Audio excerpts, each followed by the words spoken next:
won his first match again. Raonic, who's no tough out, looking to join Yannick Noah 1983 French Open as the only Frenchman in the Open era to win a major title, which begs the question, should more men hire more women's coaches? They should.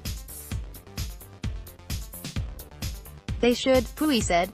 She has the right state of mind, she knows everything about tennis. It's not about being a woman or a man. It doesn't matter.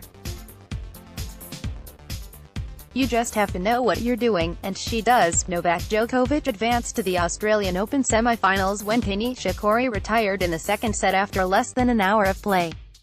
He will play Lucas Pouille next. Lucas Pouille is going to have an uphill battle against world number 1 Novak Djokovic in the Australian Open semis. But that doesn't mean the Frenchman can't pull off an upset. After Serena Williams was called for a foot fault on match point, Karolina Pliskova fought off 3 more match points to win 6-4, 4-6, 7-5 and reach the semi-finals in Melbourne. Of course, as a former world number 1 and a champion at the Australian Open and Wimbledon in 2006, Mauresmo's playing credentials speak for themselves. But it was her union with Andy Murray in June 2014 that broke new ground.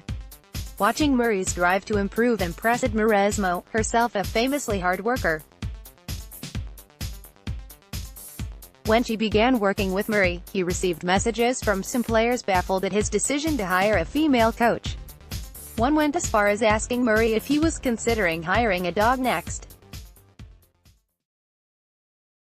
Murray defended Mauresmo, saying, among other things, "I think Amelie brings with her experience and tactical expertise and will push us all to improve.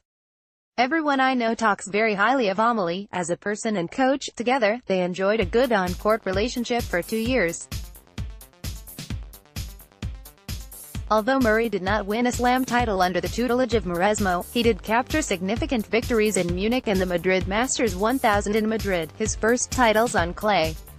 But it was Murray's greater message, one of fighting sexism in tennis, that might have influenced Pouille to hire Mauresmo. Murray has been really outspoken about equality, about women being able to coach, whether a male player or a female player, Mauresmo told a small group of reporters at Melbourne Park on Thursday. He's been really proactive in this area, so it's definitely going to be one thing that people remember about him. And the fact that he hired me at the time probably put the idea, at least in Lucas's mind maybe, to think, yeah, maybe she can help me, and judging by Poulle's run in Melbourne so far, she has. His talent has never been in question, but Mauresmo has honed in on specific refinements to his game.